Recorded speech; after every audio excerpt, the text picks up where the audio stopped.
ନା ରାମଚନ୍ଦ୍ର ସେଠୀ। ଘର ଗୋତରା ପଞ୍ଚାୟତ ଅନ୍ତର୍ଗତ ଆପିଲୋ ଗ୍ରାମରେ।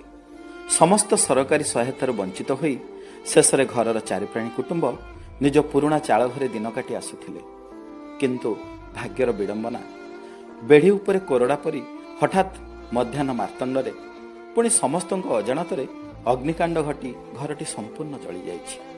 ପ୍ରଚଣ୍ଡ ଗ୍ରୀଷ୍ମ ପ୍ରବାହ ସାଙ୍ଗକୁ ମୁଣ୍ଡ ଗୁଞ୍ଜିବାକୁ ଘରଟିଏ ନାହିଁ। ଲୁଗାପଟା ଠାରୁ ଆରମ୍ଭ କରି ସମସ୍ତ ଆସବାବପତ୍ର ଜଳି ପାଉଁଶ ହୋଇଯାଇଛି। ଅଗ୍ନିକାଣ୍ଡର କାରଣ ଏବେ ମଧ୍ୟ ଅସ୍ପଷ୍ଟ। मैंने आपको ना ବର୍ଷାରାଣୀ ସେଠୀ घर ଆସିଲୁ को पंचायत ଗୋତରା ଗ୍ରାମ ପଞ୍ଚାୟତ।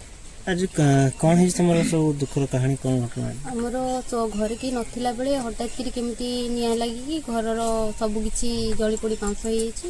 ଆଉ ଯେତିକ ଯାହା ଜିନିଷ ପତ୍ର ଥିଲା ସେଗୁଡ଼ା ବି ସବୁ ନଷ୍ଟ ହେଇଯାଇଛି। केते जोर निया जळुता ତ ନିଆଁ ଜଳୁଥିଲା ତ ସେ ଭିତରେ କେମିତି ଜଳୁଥିଲା କେହି ଦେଖିନାହାନ୍ତି। ଯେତେବେଳେ ବାହାରକୁ ଜଳିକି ଆସିଛି ତାପରେ ଲୋକ ସବୁ ଦେଖିକି ଜଳିବାରୁ ତାକୁ ନିଆଁକୁ ଆୟତ୍ତ କରିବା ପାଇଁ ଗାଁ कौन कौन सब नष्ट होई ଘରର ଅଧିକାଂଶ ମାନେ ପଇସା ପତ୍ର ଯାହା ଯେତିକି ଥିଲା ସେ ସବୁ ଜଳି ପୋଡ଼ି ପାଉଁଶ ହେଇଛି। ଆଉ ଯେତିକି ଯାହା ପୋଷାକ ପତ୍ର କି ଅନ୍ୟ କିଛି ସାମଗ୍ରୀ ଥିଲା ସେଗୁଡ଼ା ସବୁ ବି ଜଳିକି ନଷ୍ଟ ହେଇଯାଇଛି। नष्ट होला परे परवर्ती समय के आसी पहुंचନ୍ତି पाखरे सरकारी ଆମର अधिकारी ତହସିଲ ଆର୍ଆଇ ଆସିଥିଲେ ଆଉ ଗ୍ରାମ ପଞ୍ଚାୟତର ଯୋଉ ସରପଞ୍ଚ ଯିଏ ସିଏ ଆସିଥିଲେ ଆଉ ଅନ୍ୟ ଲୋକ ଆସିକି ଆମକୁ କିଛି ସହାୟତା आज खबर पाइला परे के आसी पहुंचले ଆଜି ସହାୟତା ମାନେ ଖବର ପାଇକି କଳିଙ୍ଗ ଆବାସ ବିଦ୍ୟାଳୟରୁ ଚେୟାରମ୍ୟାନ୍ ଆସି ଚିକୁ ସାର୍ ଯିଏ ଆସି ପହଞ୍ଚିଥିଲେ। କିଛି ସହାୟତା ବି ଆମକୁ କରୁଛନ୍ତି।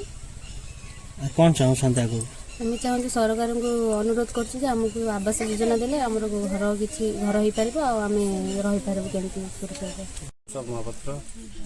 ଆପଣଙ୍କ ଅଞ୍ଚଳରେ ଏକ ଦୁଃଖନୀୟ ଘଟଣା ଘଟି ଯାଇଛି ତ କେମିତି ଦେଖୁଛନ୍ତି? କାଲି ତ ବହୁତ ଗରିବ ଲୋକ, କାଲି ଠିକ୍ 12ଟା ସମୟରେ କେମିତି କ'ଣ ନିଆଁ ଲାଗି ବହୁତ ଜୋରରେ ଜଳିଗଲା। ଘରଟା ପୋଡ଼ି ଜିନିଷପତ୍ର ସବୁ ଆସବାବପତ୍ର ସବୁ ନଷ୍ଟ ହୋଇଯାଇଛି।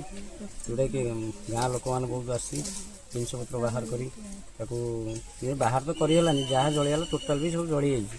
ସେ ଆଉ ନିଆଁକୁ ଆୟତ୍ତ କଲେ ନଚେତ ଆହୁରି ବି କ୍ଷତି ହେଇଥାନ୍ତା। ଆହୁରି ପାଖରେ ଘର ଗୁଡ଼ାକ ବି ଥିଲା, ସେ ବି ଜଳି ଯାଇଥାନ୍ତା।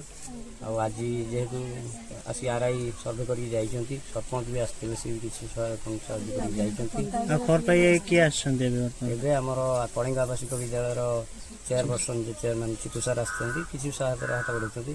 ଏହା ଭଗବାନ ନିବେଦନ କରୁଛି କି ଏଇଭଳି ସମସ୍ତଙ୍କ ପାଖରେ ପହଞ୍ଚି ଚିକୁ ସାର୍ ଟିକେ ପହଞ୍ଚିଲେ ଲୋକ ବି ଉପକୃତ ହେବେ। ସରକାରଙ୍କ ତରଫରୁ କ'ଣ ସହଯୋଗ ଯୋଗାଇ ଦେବା ଦରକାର? ସରକାର ଯଦି ଯଥାଶୀଘ୍ର ସେମାନଙ୍କୁ, ତାଙ୍କ ତ ଘର ନାହିଁ, ପୁରା ଜଳିଯାଇଛି, ଯେଉଁଟାକି ଯେ ତାଙ୍କୁ ବହୁତ ଶୀଘ୍ର ତାଙ୍କୁ ଯଦି ଆବାସ ଯୋଜନା ଖଣ୍ଡେ ଦେଇଦେବେ ସେ ତ ଘର ଖଣ୍ଡେ କରିକି ରହିପାରିବେ। ସୋସିଆଲ ମିଡ଼ିଆରୁ ଖବର ପାଇ ଦାନପୁର ପଞ୍ଚାୟତ କେଶରପୁରରେ ଥିବା କଳିଙ୍ଗ ଆବାସିକ ବିଦ୍ୟାଳୟର ଚେୟାରମ୍ୟାନ୍ ତଥା ବିଶିଷ୍ଟ ସମାଜସେବୀ ଶ୍ରୀଯୁକ୍ତ ମନୋଜ କୁମାର ପ୍ରଧାନ ଆଗେଇ ଆସିଛନ୍ତି ସହାୟତାର ହାତ ବଢ଼ାଇବା ପାଇଁ।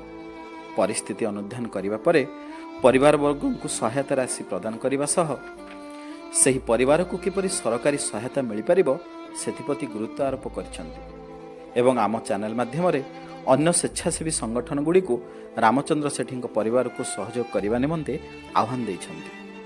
ଚେୟାରମ୍ୟାନ୍ କଳିଙ୍ଗ ଆବାସିକ ବିଦ୍ୟାଳୟ ସାର୍, ଯେଉଁ ଆଜି ଗୋତରା ପଞ୍ଚାୟତ ଆପିଲୋ ଗାଁର 5 ନମ୍ବର ୱାର୍ଡ଼କୁ ଆସିଥିଲେ, ଘର ପୋଡ଼ି ଯାଇଥିଲା, କେମିତି ଦେଖିଲେ, କେମିତିଆ ଦୃଶ୍ୟ ଥିଲା? ନାଇଁ, ବହୁତ ଦୁଃଖଦାୟକ ଘଟଣା, ଯେଉଁଟାକି ତାଙ୍କ ଘର ତ ସମ୍ପୂର୍ଣ୍ଣ ପୋଡ଼ିଯାଇଛି। କିନ୍ତୁ ବେଶୀ ଦୁଃଖ ଲାଗୁଛି କ'ଣ କି ତାଙ୍କୁ ଏପର୍ଯ୍ୟନ୍ତ କିଛି ସରକାରୀ ସହାୟତା କିଛି ମିଳିନି। ଆଗରୁ ନିଜେ ଲୋନ୍ ଧାର କରଜ କରି ସେ ଘର ଖଣ୍ଡେ କରିଥିଲେ, ସେତିକ ବି କାଲି ଜଳିକି ନଷ୍ଟ ହୋଇଯାଇଛି ଟୋଟାଲି। ତେଣୁ ସମସ୍ତଙ୍କୁ ଅନୁରୋଧ କରାହେଉଛି ସମସ୍ତେ ଟିକେ ସହଯୋଗର ହାତ ବଢ଼ାନ୍ତୁ। ଆଉ ସରକାରୀ ସୁବିଧା ଯାହା ମିଳୁଛି, ଏମିତିକି ଲୋକ ତ ବହୁତ ମାନେ ସରକାରୀ ଫାଇଦା ବି ପାଇଛନ୍ତି ବହୁତ ଲୋକ, କିନ୍ତୁ ଜଣେ କେମିତି ରହିଯାଇଛନ୍ତି ସେଇଟା ବେଶୀ ଦୁଃଖ ଲାଗୁଛି। ତାକୁ ଟିକେ ସୁବିଧା ଯୋଗାଇ ଦେଲେ ସମସ୍ତ ସରକାରୀ ଅଧିକାରୀମାନଙ୍କୁ ଅନୁରୋଧ କରି ଟିକେ ସହଯୋଗ କରନ୍ତୁ। ଘର ଖଣ୍ଡେ ନିହାତି ମିଳିବା ଦରକାର। ଶ୍ରୀଯୁକ୍ତ ପ୍ରଧାନଙ୍କର ଏଭଳି ମାନବପ୍ରେମୀ ଭାବନାକୁ ଆମେ ସ୍ୱାଗତ କରୁଛୁ।